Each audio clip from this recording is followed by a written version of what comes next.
Shalom. Thanks for joining me. I'm going to pick up in Numbers chapter 23.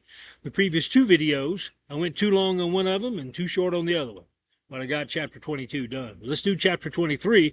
Remember now, Balaam, the false prophet, is up on a mountain looking out, and he can only see a portion of Israel. And Balak, the king, has hired him to curse Israel because he knows his army on his own power and with his own false gods will not be enough to conquer Israel.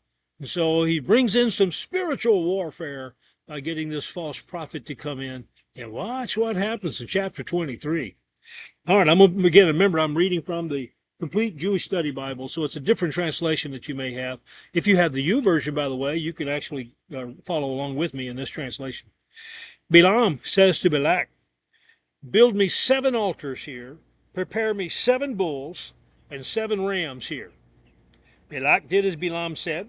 Then Balak and Balaam offered a bull and a ram on each altar. All right, now, you got to understand, this is costing some serious money. Yeah, a bull and a ram and an altar. So you got all this stuff. This is costing you money. Okay, keep this in mind, all right, because it's important to recognize this. Balaam says to Balak, "Stand by your burnt offering while I go off. Maybe Adonai will come and meet me, and whatever he shows me, I will tell you." So he went off to a bare hill. God met Balaam. Think on that for a minute. God came to a false prophet. You know, God can use anyone, including you, including me. So God comes to a false prophet, and he says to this false prophet, who said to him, "I prepared the 7 altars and offer a bull and a ram on each altar."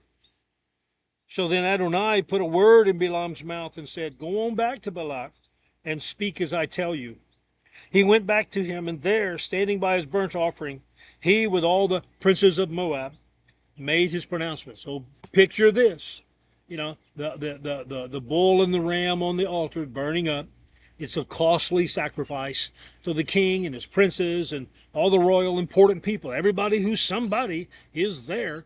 And here comes Balaam back from talking to Yahweh, who met him there and told him what to say. "Balak, the king of Moab, brings me from Aram, from the eastern hills, saying, 'Come, curse Yaakov for me. Come and denounce Israel.'" Yaakov is the old name, the Hebrew word Jacob. Remember, Jacob wrestled with God in Genesis, and God renamed him Israel.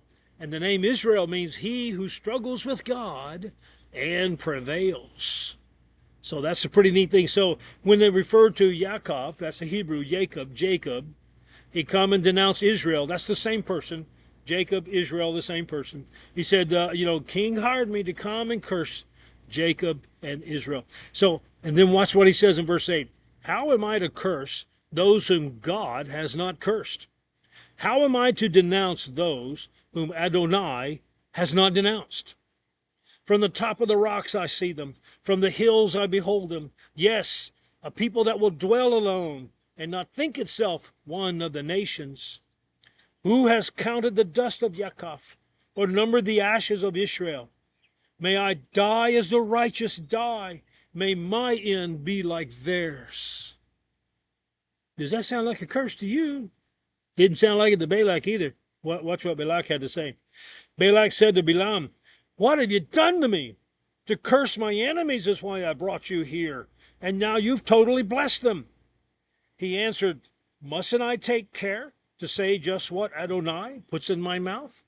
If you remember the donkey incident, God really impressed upon Balaam, "You better say only what I say." And Balaam's being careful to do that.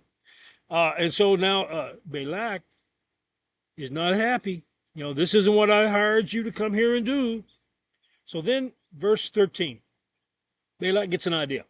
Balak said to him, "All right, come with me to another place where you can see them. You'll see only some of them, not all, but you can curse them for me from there." So he took him to the field of Zophim, to the top of Pisgah range, built 7 altars again, remember that? And offered a bull and a ram on each altar. So 7 altars, 7 bulls, 7 rams on the first place. Here's the second try. more altars, more bulls, more rams, more money. Okay, and so Balaam says to Balak, stand here by your burnt offering while I go over there for a meeting. Adonai met Balaam, put a word in his mouth and said, go on back to Balak and speak as I tell you. He came to him and stood by his burnt offering with all the princes of Moab. Balak asked him, well, what did Adonai say? And Balaam made his pronouncement. Get up, Balak, and listen. Turn your ears to me, son of Zippor. God is not a human who lies, or a mortal who changes his mind. When he says something, he will do it. When he makes a promise, he will fulfill it. Look, I am ordered to bless. When he blesses, I can't reverse it. No one has seen guilt in Yaakov or perceived perversity in Israel.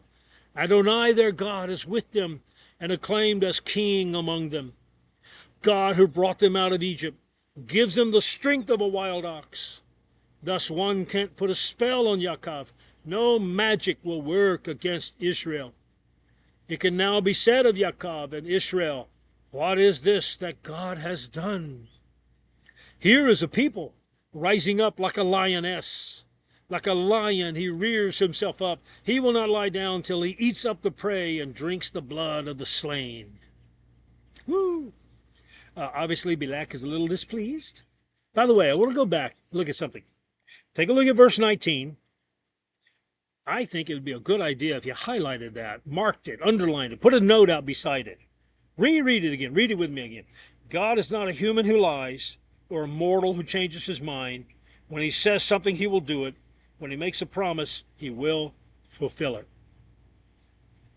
That's God's word to you. Hang on to that.